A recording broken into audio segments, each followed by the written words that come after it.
Hey folks, we've got a great episode lined up for you today with Mark Meriaux of the Natural Stone Institute.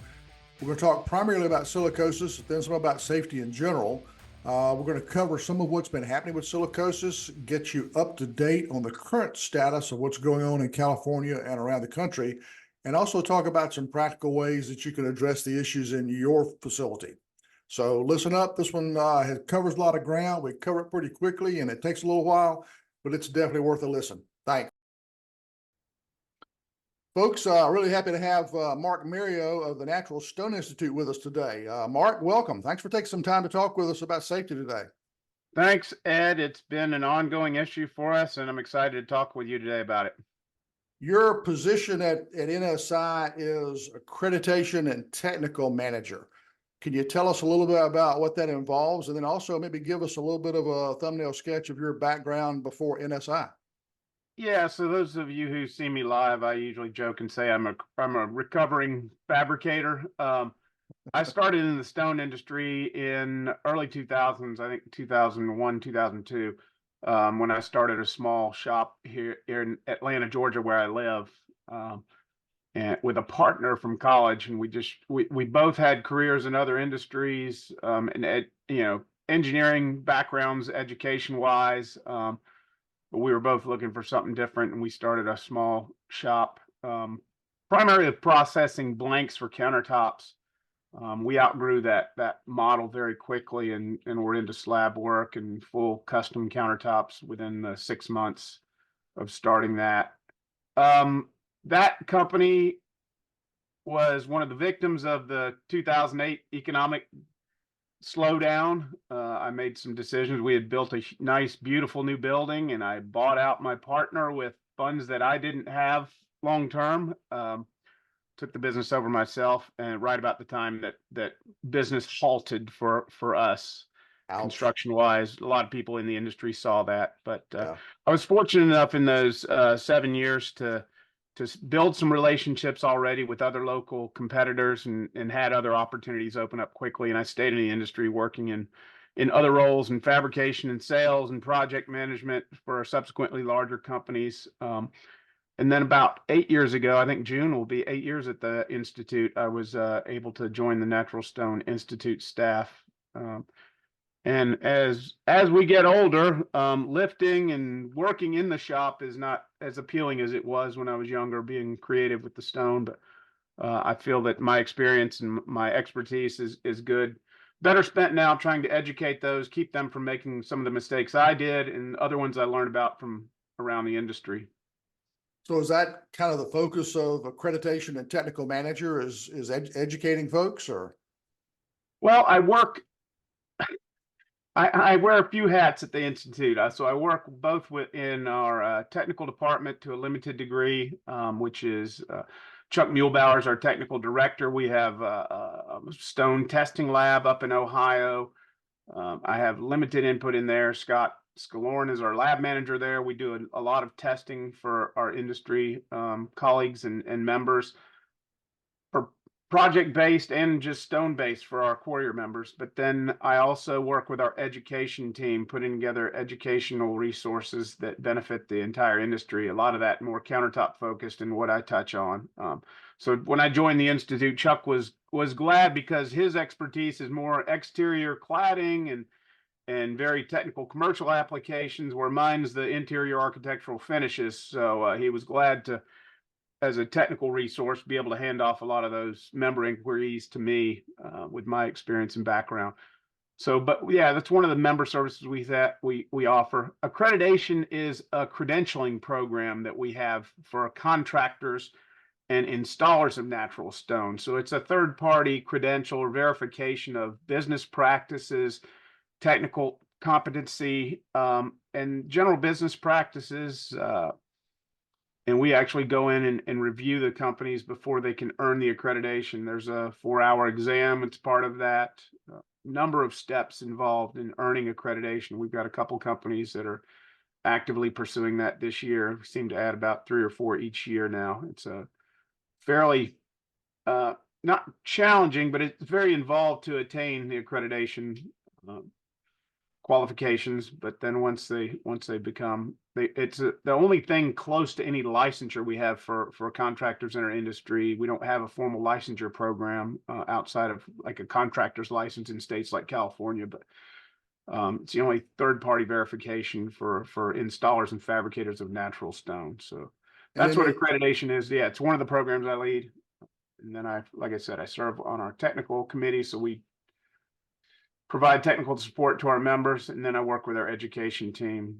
Like we saw each other last week, both trying to educate all the fabricators out there, give them best practices, both for their businesses and safety, and making them more profitable and safer places.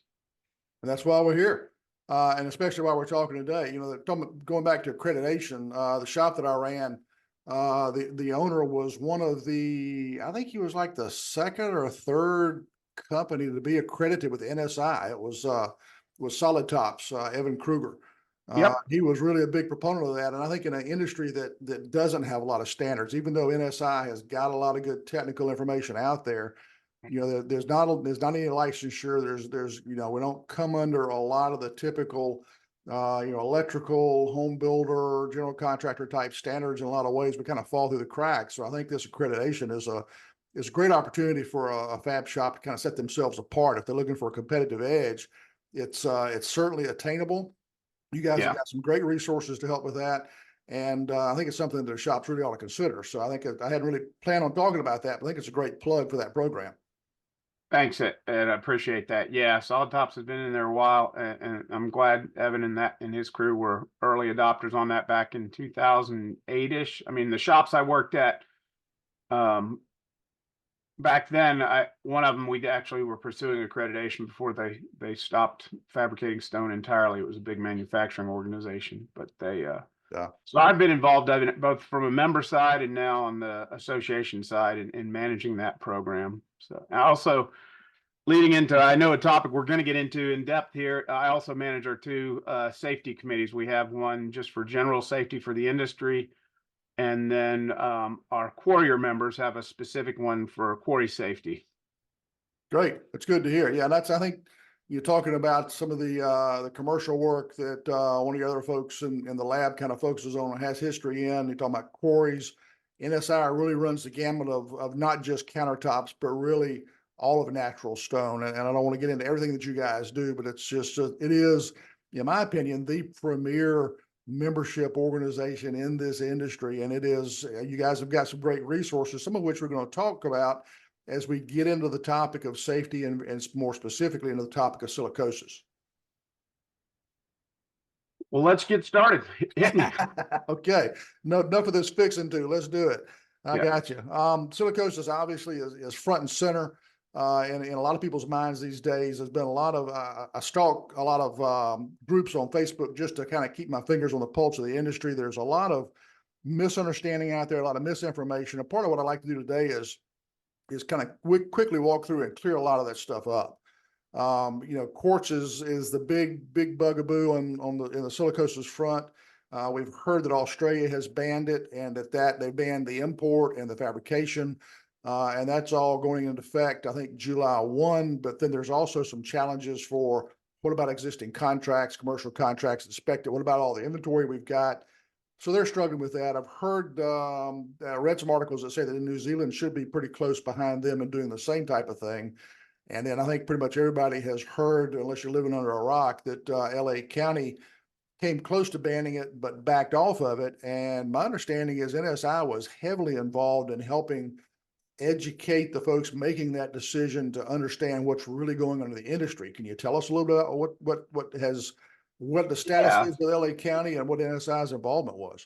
Yeah, so a little background. First of all, Australia as a countertop industry was primarily a quartz-based industry.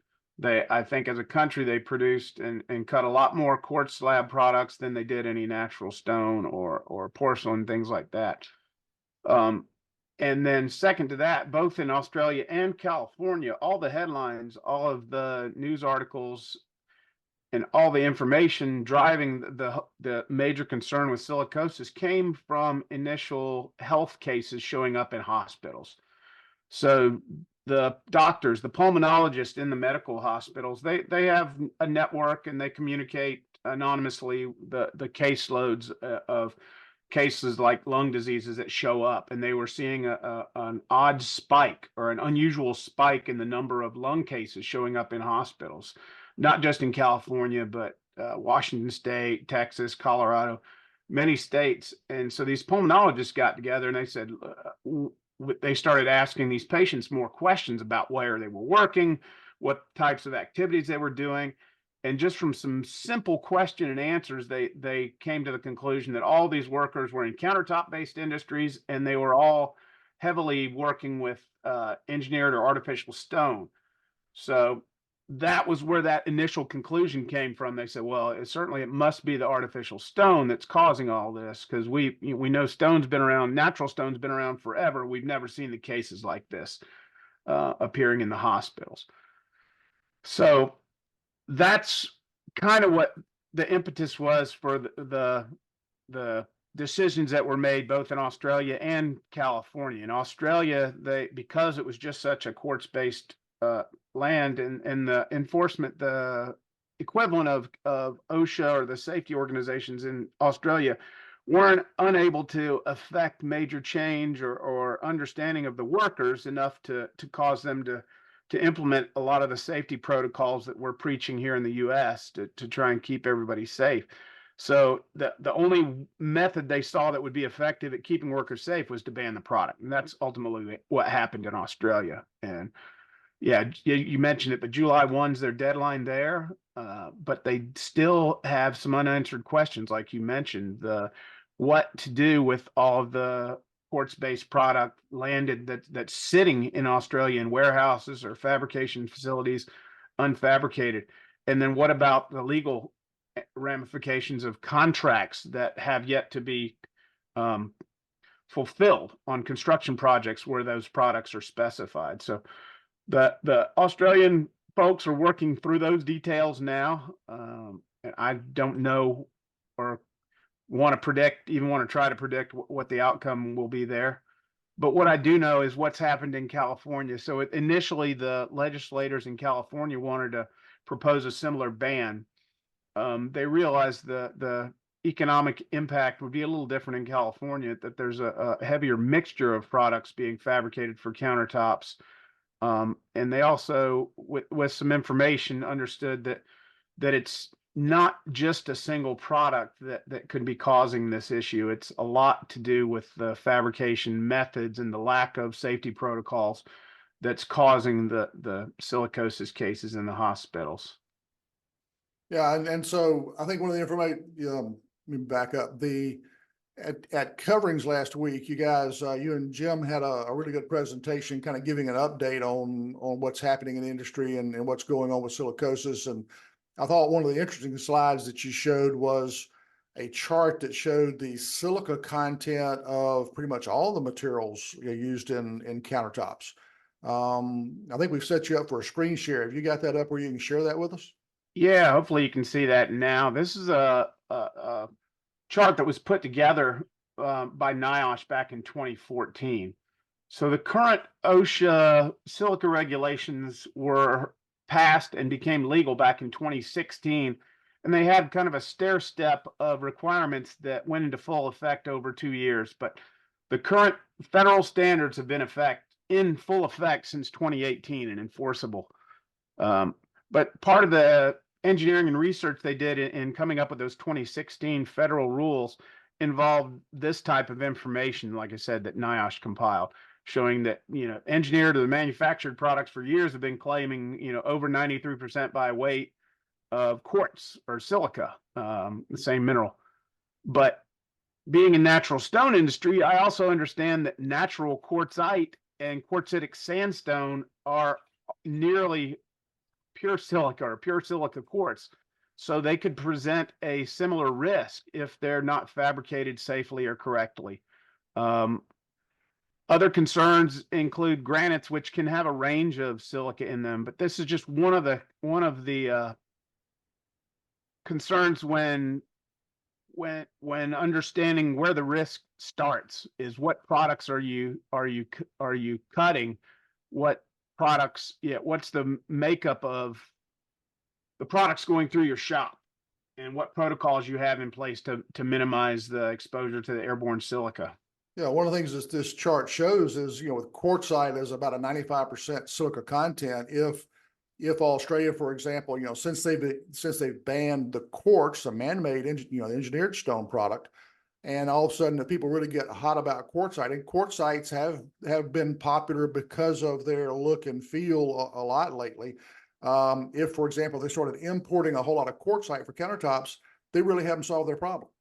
Absolutely. It really is about how you process your materials. And let's walk down through the chart and hit the rest of these real quick. We've got engineered stone at about 93% silica, quartzite at 95%, quartzitic sandstone at 90%, sandstone itself, which there's a little bit of sandstone in countertops. It's usually used in other building materials, but that's 60%.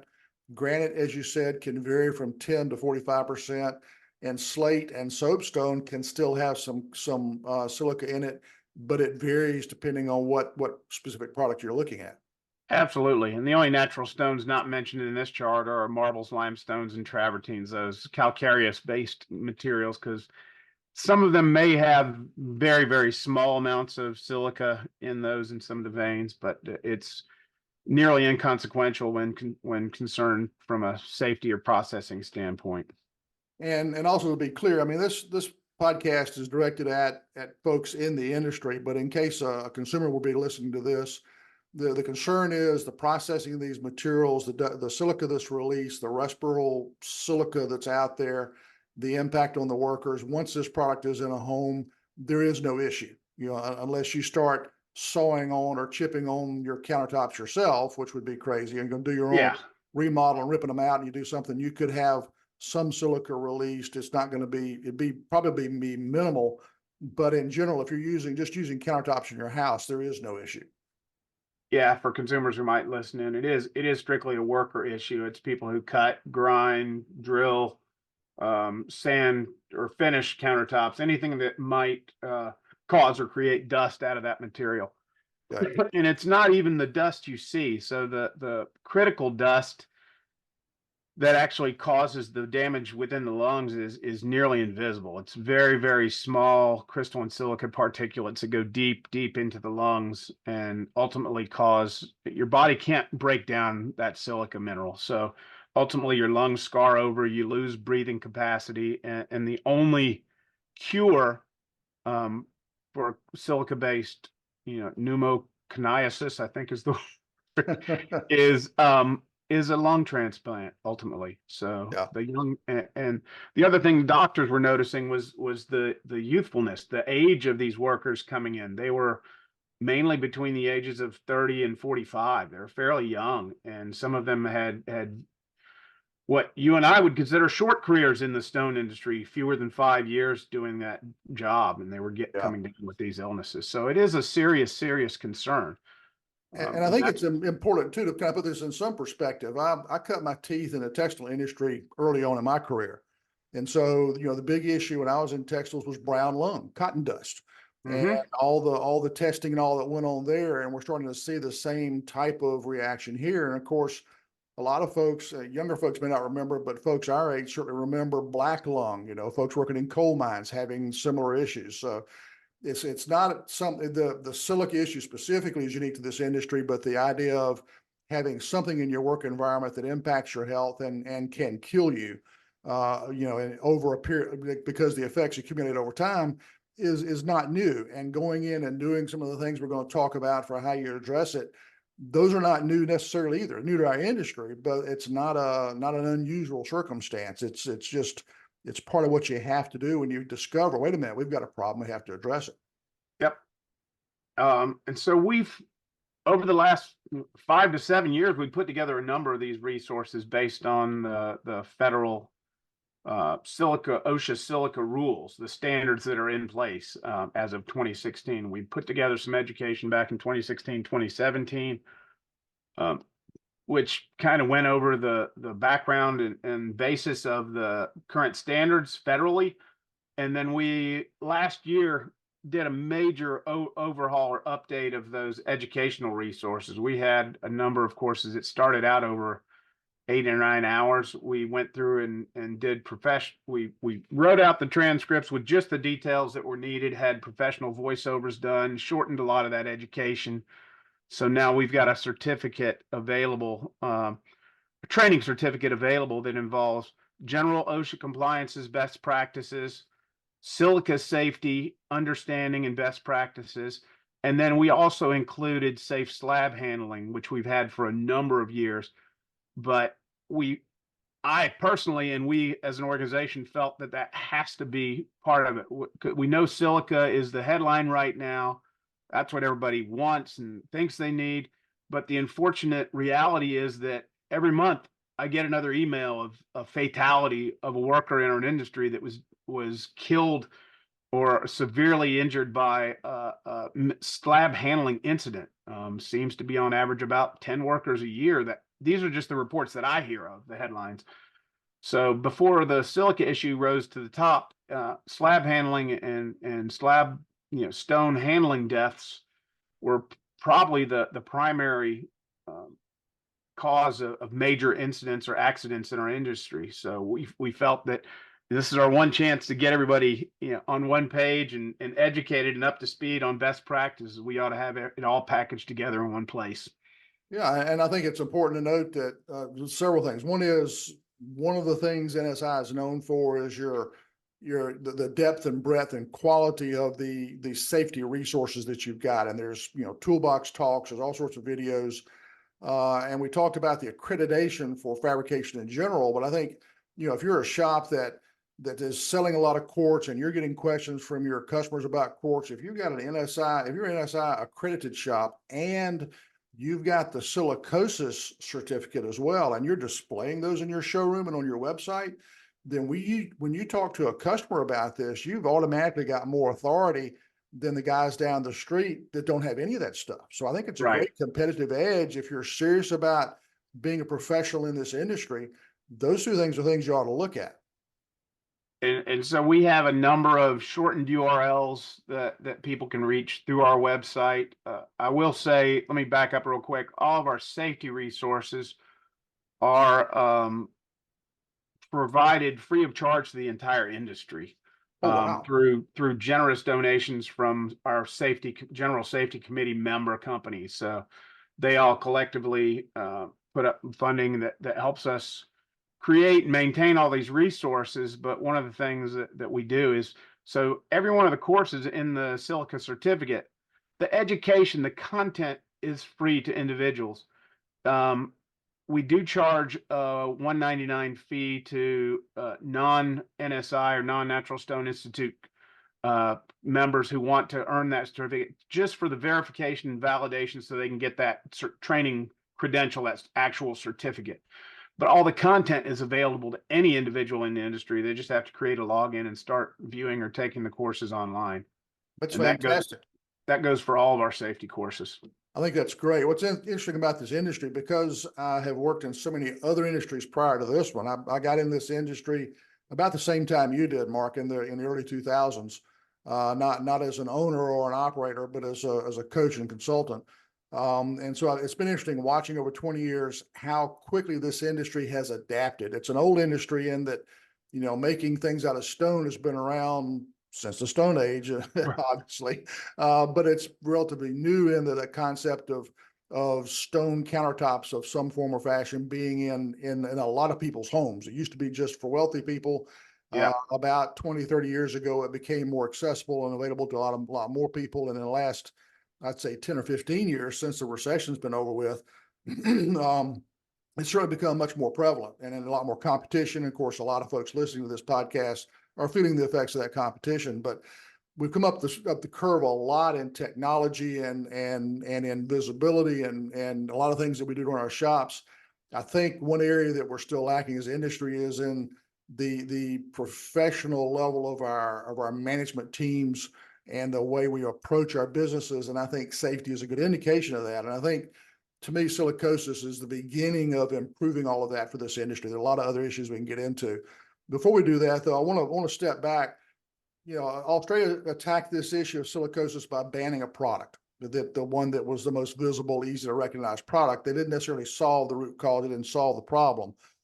LA County, through I think a lot of help from NSI, started to understand what the real issue was. It was the content of the silicosis content in the materials, and it was the way that the materials processed in the shop that was causing the problem. It wasn't that it was a particular product. So LA County has been a bit different approach than Australia. They've focused more on processes, procedures, measuring respiratory, what is it? The correct RCS, respirable crystalline silica. So that airborne particulate, there's Yeah. a method for measuring and monitoring that in the general environment. So, yeah. So what California did was Cal OSHA was looking for a better way to enforce that. And so we were invited. We were at the early discussions with them. They had some rough drafts of what they currently have in place now is what they call an ETS, or Emergency Technical Standard. So everything I've been talking about up till now is federal OSHA, the 2016 rules that are fully in effect in all 50 states around the U.S. But then in California, they deemed that the federal OSHA silica standards weren't effective enough in the state of California, and so they created more diligent or more. They added some more rules within the state of California called Emergency Temporary Standard. That was passed and went into effect in December of 2023, and that will be in effect for the next 12 months through 2024, at which time my understanding is that they will have a permanent California regulations in place that preclude or the federal standards. So things that they included on their emergency, and we affected, I think we counted 17 small changes to that emergency temporary standard. It's still not ideal. If I owned a fab shop in California, I still wouldn't be happy with having to comply with the rules of the ETS. But some of the thing on the enforcement side, one major thing they added that was helpful for Cal OSHA to be able to enforce was a zero dry fabrication rule. So no dry cutting, no dry fabrication. So previous to that, they described to us the process when an enforcement officer went into a shop. Even if they saw somebody cutting dry, even if they were coated and covered with dust from fabrication, the OSHA officer had to put the little air monitors, the sampling pups, on the employees in the area and monitor them for 6 to 8 hours to prove that the exposure was beyond the limit for OSHA to be enforceable before they could write any citations or affect any change for those workers. So that was very challenging for them. It was lengthy in time, and if you can imagine a fab shop, you have an OSHA guy come there and put monitors on you. An easy way to affect the results of that air monitoring is to change your work habits immediately. Either stop working for 8 hours, or do different tasks, or work on marble for the next, something with very low silica content for the next while. Change your job habits. Yeah. That was a complaint that OSHA had. So we were very in favor of their zero dry cutting rule in California. So now when they go into a shop, if they see this dry cutting occurring, they can issue a stop work order immediately and start protecting the health of those workers. Other things that we're not so happy with was they defaulted to requiring respirators for every stone worker in the state of California, every fabricator in the state of California, not just a half-face respirator, but a fairly expensive, what they call a PAPR, a powered air purifying respirator, PAPR, which involves a filtration pump pack that usually goes on the belt of the employee with a hose going up to a full over the face, forehead to chin, over the face shield for the supplied. So they have supplied clean air coming up into their entire face, and they have to work with that the entire time. And that's still in the emergency. That's in the emergency rule, and that requirement is regardless of any air monitoring data that shop may have. Is this just LA County, or is this California statewide? California statewide. Okay. So we have members there that had been proactively doing air monitoring and putting, engineering controls, whether that's all wet methods, housekeeping efforts, some of these large filtration wall suction devices to keep the air clean in their shops and keep that particulate out of the air, those contaminants out of the air. They've invested heavily in that. But OSHA's new standard, or Cal OSHA, excuse me, the emergency standard requires every employee in every shop to be wearing those respirators. And now that you have respirators in place, now you have to have a respiratory protection program in place, which is another set Yeah. of training and maintenance requirements for those devices that has to be in place. Another rule we weren't totally happy with, well, we are in part, is a requirement for all those workers to be medically surveilled. So in the federal OSHA rule, if the worker is exposed over action level, which is 25 micrograms in a shift for more than 30 days a year, they're supposed to be medically surveilled, which means chest x-rays, lung function exams, to monitor the health of that employee to make sure that they're staying safe during their career in the stone industry. That is now a requirement, again, for every employee in the state of California. The difficulty there is the shops that are complying. I mean, it's an expense, but the honest above board shops, the ones who are already doing the engineering controls, already making the huge investments to keep their workers safe, now have these additional expenses and additional medical protocols that they have to comply with. And the non-compliant shops feasibly just won't do that. So they'll have a competitive advantage by not spending all that, not having those expenses of the respirators, not having the expenses of the medical testing, and they'll continue to duck and hide and try to avoid OSHA wherever they can. Cal OSHA, that is. Yeah, and I think that's going to be a challenge in this industry on all levels. What I refer to as two guys in a pickup truck working out of a rental unit somewhere. And they show up at your house, set up sawhorses in your driveway, and they start, making your countertop, fabricating your countertop right there in your driveway. Well, we'll always have to fight that to some degree, and that's not unique to this industry. There's other industries I've been involved in. The regulations, typically, it's what can the regulators adequately inspect? What can they identify, expect? How can they find them in terms of locating those folks?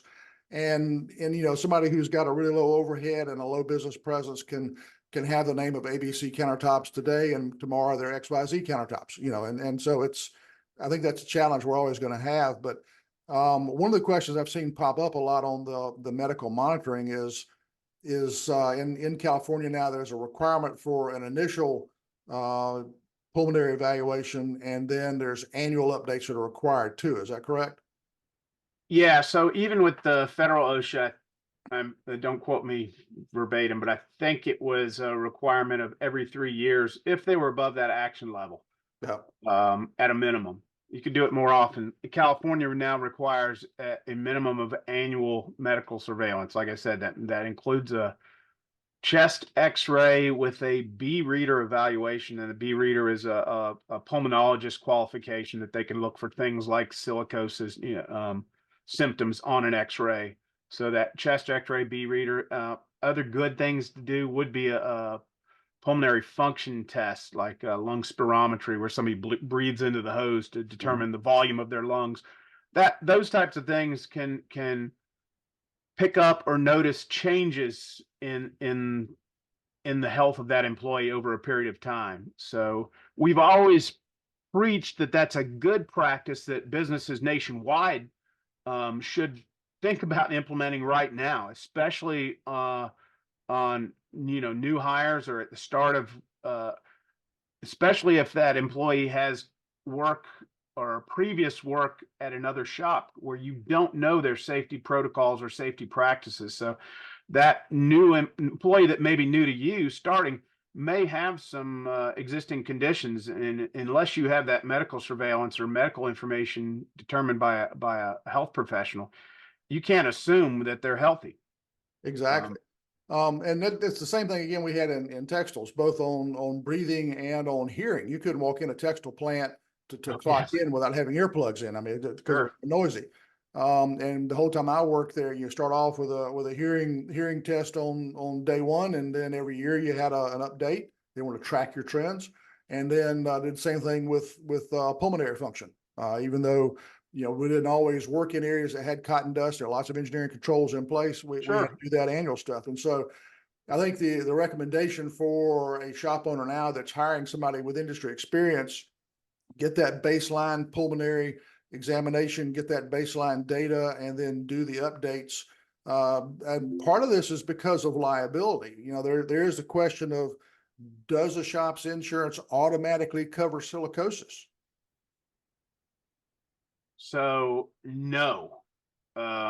Talk to your insurance agent. I'm not an agent or an insurance advisor, so I preclude everything I say here by saying talk to your agent, ask about it. But there are Always. silica exclusions on most general workman's comp policies, so which includes both um, claims against your employees and customers. So if you were created dust on a job site or in a home, the customer may claim illness or you know Yeah.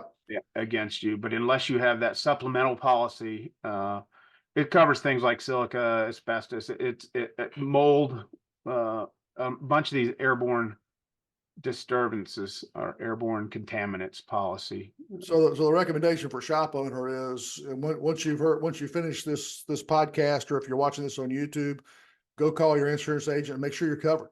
Because Yeah. it's a liability issue. When you look at the issue of safety in general, there's a few aspects to it. One is somebody gets hurt, somebody gets silicosis, somebody gets hurt handling a slab, gets killed, God forbid. That's a big liability issue for the company, and those issues can kill a company. You can get shut down depending on how big the fines are and what your financial health is, and those types of things. And I don't get morose about it, but I mean, that's certainly a liability. So safety from one aspect is avoiding that liability. And the other aspect is, we have all been struggling. The number one topic that pops up all the time when I talk to shop owners is trying to find good people. Well, if you've got good people on staff, why do you want to not keep them healthy? Right. Why would you want them to get sick or get hurt or anything else? Safety helps take those critical skill sets that you've invested so much time and effort in and keeps them healthy so they can continue to perform, not just for the health of the business, but for their own personal well-being as well. I've never met a shop owner that intentionally or just didn't care that somebody went home at the end of the day hurt. And, you don't see that I never have. So I think those are both aspects of safety mindset in general, and part of what's got to be looked at from a safety program standpoint. I think that's something that, not that we don't care in this industry, we just haven't had to face it much. And so now it's time to start getting a little more organized, a little more professional, put some things in place. And one of the questions I get a lot is, okay, I'm not a dry shop. Everything I do is wet. Am I okay as far as silicosis goes?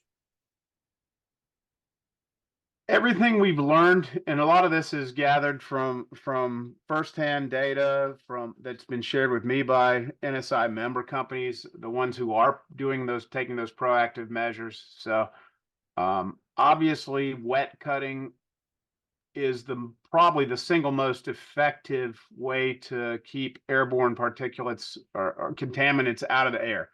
Keeping that water directed at the cutting point of the cutting tool, whether that's grinding, polishing, CNC, having that water fed equipment is instrumental at keeping that dust out of the air. But it doesn't guarantee that there's no breathable or respirable crystalline exposure. So the only way to really truly know that, and again, we've been preaching this since the federal standard went into effect back in 2016, is to have air monitoring or air sampling done. Back then, and there's multiple ways companies can do that. So, the one we've been recommending the most is working with the state consultative divisions. It's funded under the federal OSHA umbrella, but in most states, it's run by a separate office, usually through the Department of Labor within that state, some states like where I live here in Georgia, it's through a state technical college or university that manages that. But it's a free resource to small business owners. They can have consultants come in and do a complete look at your overall safety program, or you can invite them in just to do to serve specific needs, to look at things like air monitoring for silica exposure or the hearing tests, things like that. They have industrial hygienists on staff. And I'll back up again because you mentioned the labor shortage in our workforce. And earlier than that, you mentioned a inability to enforce or implement change on the enforcement side.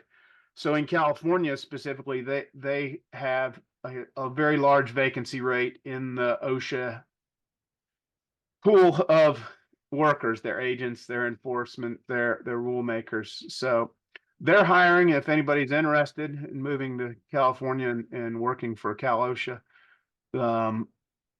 But also that just points out that they're kind of shorthanded too on both the enforcement side and the consultative side. So both sides of that are. So on the consultative side, of note, even those companies in California and other states, I'm hearing some of this too, where they have shortages or backlogs of requests. So the state consultative program starts from the moment you have to formally request a consultation through the state. The only obligation to the employer or the company is to correct any deficiencies they find during that consultation. And they're usually not major. And they also provide consultative services on how to correct those hazards, whatever they find. They'll give you advice, whether it's training resources, paperwork, record keeping, all of those. They'll provide help and additional resources to get you up to speed with a comprehensive safety program. And then even with RCS exposure, they'll give you some advice on things you can do. But in the shop, since you mentioned all wet, wet cutting is number one. That's the thing I would recommend to everybody. Go to all wet processes. I understand that there's still shops that laminate and do things where they have to have pieces dry at certain points of the process. I will say that I've been to shops that are 100% wet. They have a drying process in between those gluing or laminations. There is no process now that you cannot do wet, to my knowledge. So I would implore or ask every shop to consider going 100% wet. The additional steps that we've seen improvements make involve things like regular wash downs. So not just at the beginning or end of shift hosing all the floor down, but imagine a day's worth of work. Once you go home for that night, that puddle of slurry dries overnight, and then you come in the next day, walk through that dried cake of slurry, kick that dust back up into the air. So what we're seeing that is effective is multiple wash downs during a day. So the guy at the saw will be constantly washing that slurry into a collection pit or into a filtration system, or before and leaving to and returning from breaks like lunch, hosing down, squeegeing that floor down, getting that stuff out of the floor, off the floor.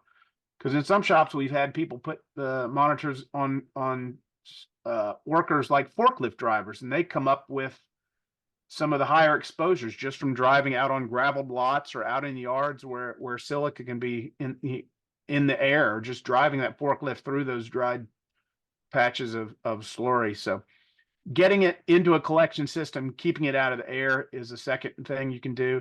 Third, beyond that, if companies are getting close to or below Pell and trying to get below that action level, other things they can do is put in some general filtration, HEPA filtration, air circulators that constantly filter and circulate the air in the shop to pull that last little bit of dust out of the air. Okay, so short answer is cutting wet is not necessarily sufficient. It is a first step. The short answer is you don't know. Yeah, until you it's a great first step, but you don't know if it's effective until you measure it. Right.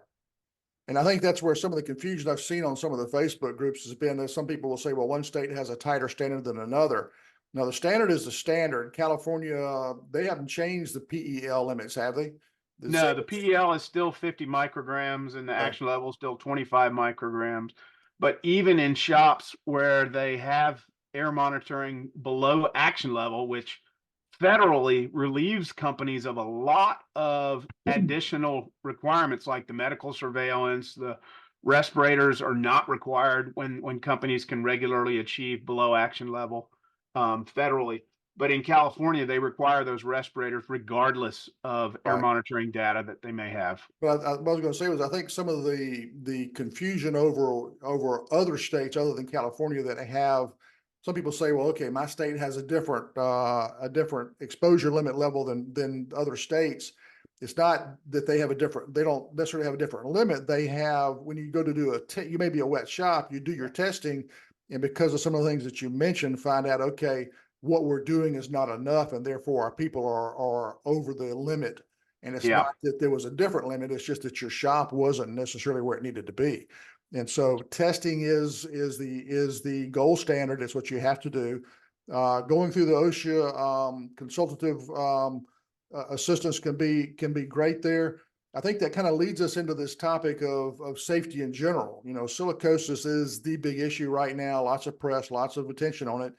But I think once shop owners start looking critically at their operations and looking at safety in general, and if they let the consultative services of OSHA come in their state and do just a general safety assessment, I think there could be lots of other issues that we're going to have to start looking at in this industry.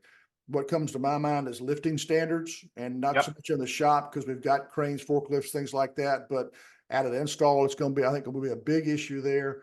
Talking about forklifts. I know from my experience in other industries, OSHA does not like forklift traffic mingled with people traffic. Right. And so I walk into shops that don't have overhead cranes and move everything by forklift.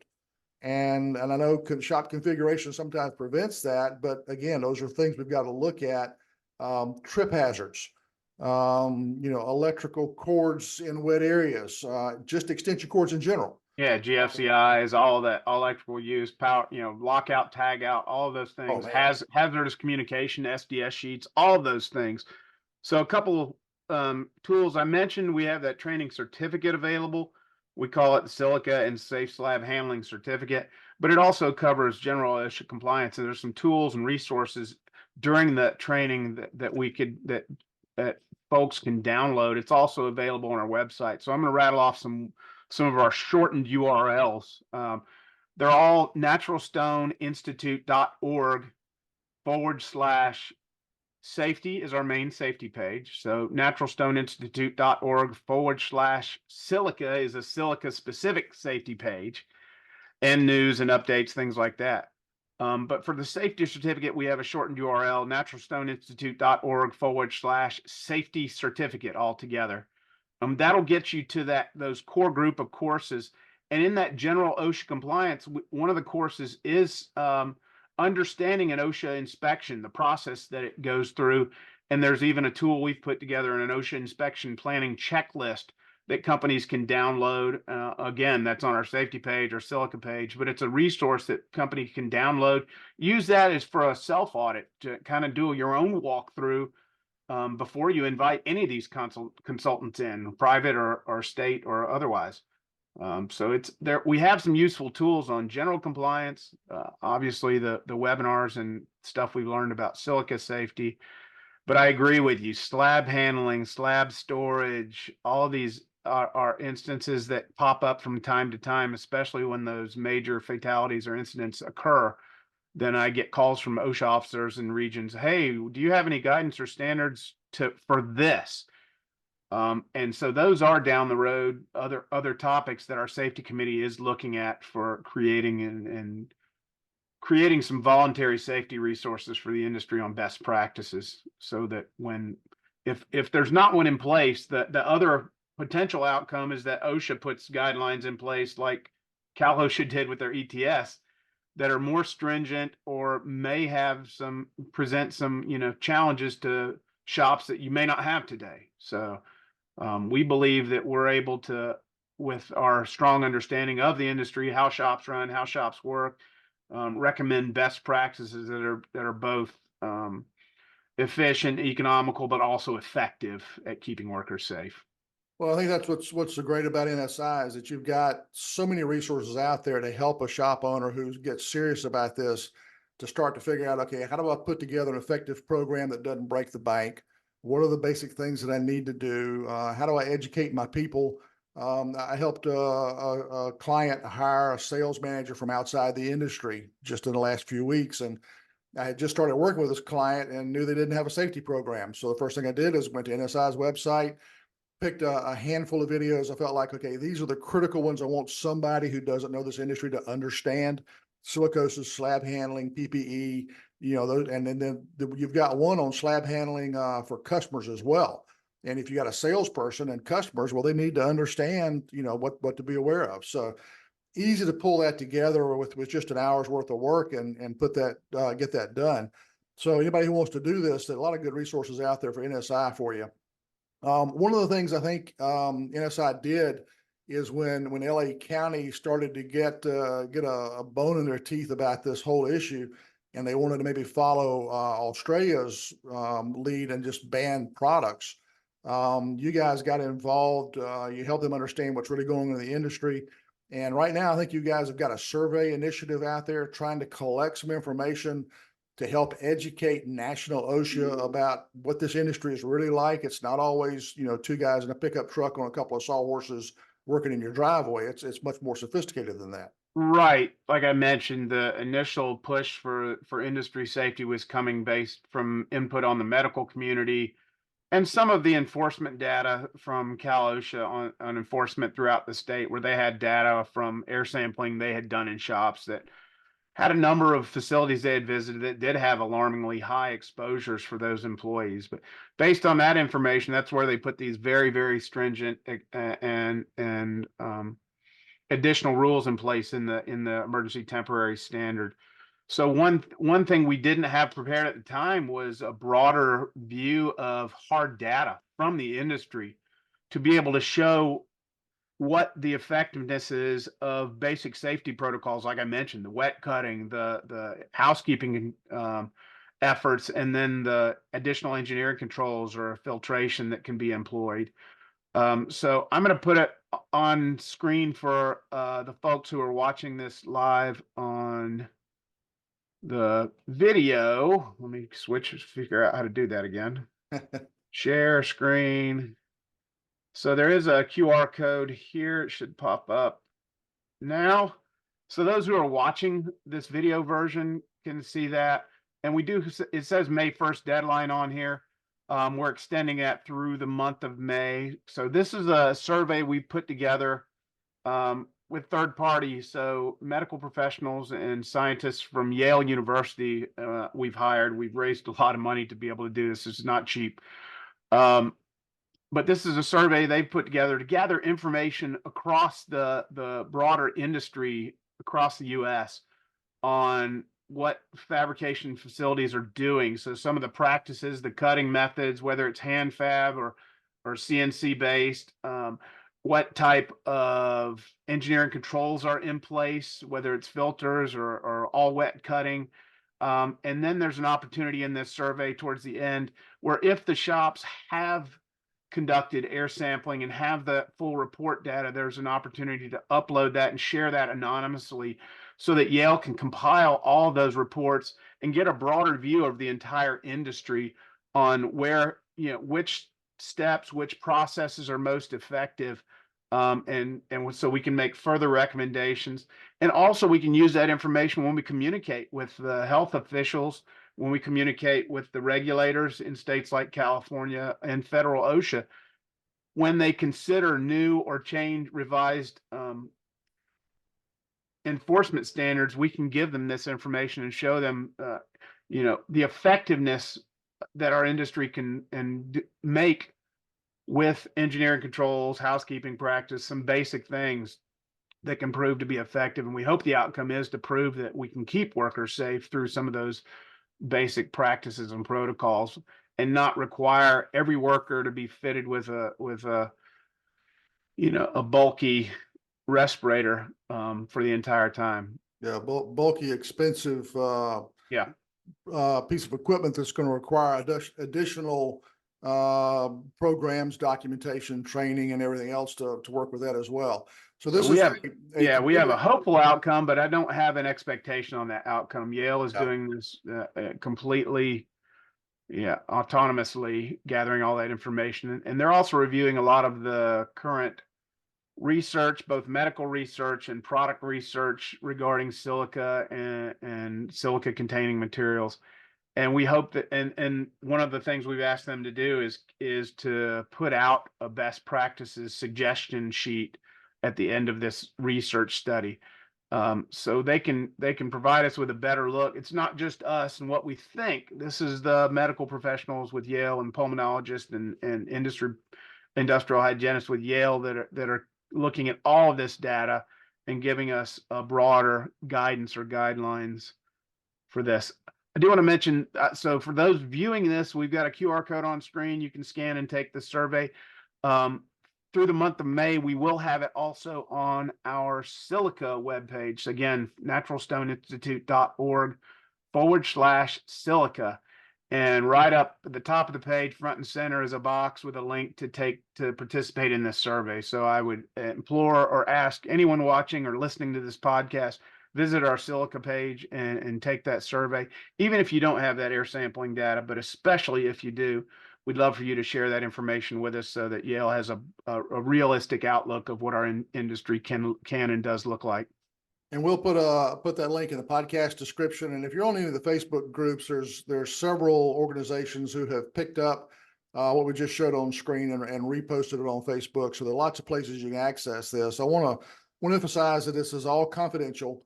Any information that you provide, and if you stop and think about it, when you start talking about professors and educators and regulators and government offices and physicians and people like that, they're not going to get out and be in our shops. They don't know what's going on. And so providing this information, I think, really helps give them an honest, accurate picture of what is already being done for a multitude of reasons, not just for safety, out in the industry, and helps them understand what's really happening, so they don't have some alternate view that's based on what they read about Australia or what they've maybe read in some publications somewhere that are trying to sensationalize things a little bit, not providing an accurate picture.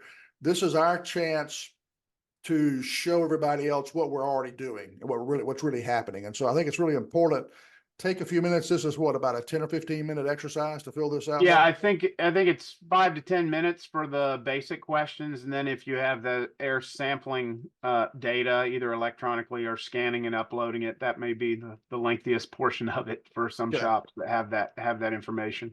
Yeah, to grab a photocopy with a copy with your phone and then just upload it and do that. So anybody who's listening, if you take a few minutes and do this, it's just going to help the industry out. And that's why we have these podcasts. That's why NSI has put the effort that they have. In fact, my understanding is you guys have suspended some other initiatives you had underway just to apply more people and more resources to this whole silicosis and safety issue.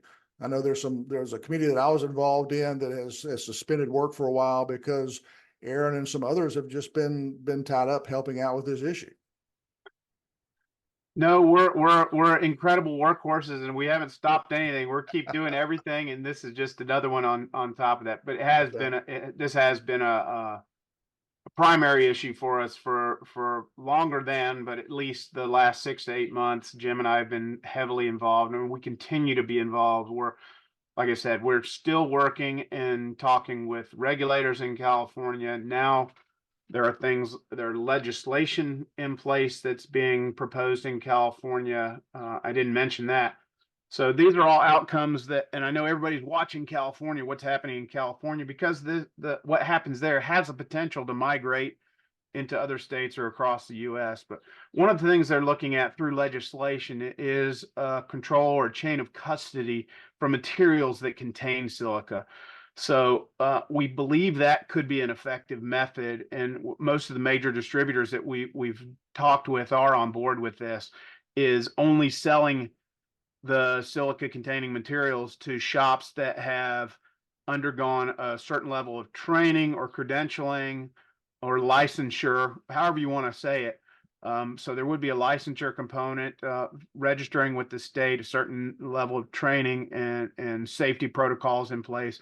But then there also would be some chain of custody information handling on the distributors to make sure that they're only selling to people who are legally allowed to buy and process these materials. So that's another avenue. It's currently in process. And like I said, we're in the middle of those discussions. We're still working with California public health officials to give them a better understanding, a view of what our industry can and does look like in the safe shops, and hopefully give them a stronger understanding of what can be done when shops are proactive or businesses are proactive at keeping their workers safe, and we don't have to default at that last ditch effort. And the reason I say last ditch, because respirators only protect the single employee that's wearing it. They still may be creating dust that affects everyone around them. So we like the hierarchy of controls as determined by NIOSH from many decades ago, that simpler, more effective, keeping the contaminants out of the air in the first place is a more effective method of control. And we hope to show that with the data collection provided by your listeners and industry members around the country. Okay. Super. And even though this has been probably a little bit longer than our normal podcast and YouTube video, I think it's necessary. I think it's critical in this industry. Quite frankly, if we don't all get involved and do things like filling out the survey and take advantage of the resources that are available, at some point somebody will do it for us. Yep. It's kind of like the old adage on preventive maintenance on your equipment. If you don't schedule your downtime for your equipment, your machine will do it for you at some point. And it's the same thing here. So we've got to be proactive, need to be involved. NSI's got some great resources. I'm sure even though we've covered a lot of ground today, there are probably going to be other questions. And other than hitting the NSI website, is there anybody they could call to ask questions? Anybody they could email, Mark? Yeah, you can email me if it's safety related, specifically silica safety. So mark@naturalstoneinstitute.org. I think I said that correctly. Yep. I'm doing it fast now. But also to those companies who are not member companies, you can support financially through your membership. It's $1,000 a year that covers every employee in your organization, gives every employee access to resources like technical support, me and Chuck. Also all of our other programs, and our member companies get unlimited number of certificates, education wise, both for the safety resources and all of our other education online. And I just hope they'll at least consider supporting us through membership if you're not. And to our current members, I want to thank you all. Well, it's a great resource, as we've said many times in this episode. And Mark, really appreciate all the work NSI has done for the industry. Appreciate your time today sharing all that with us.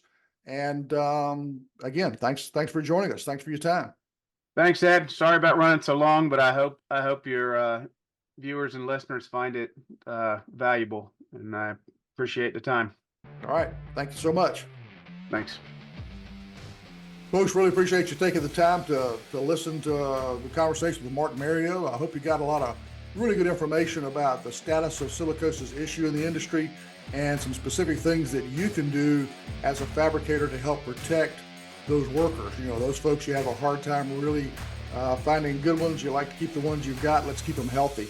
So hopefully this has been helpful for you. And until next time, happy fabricating.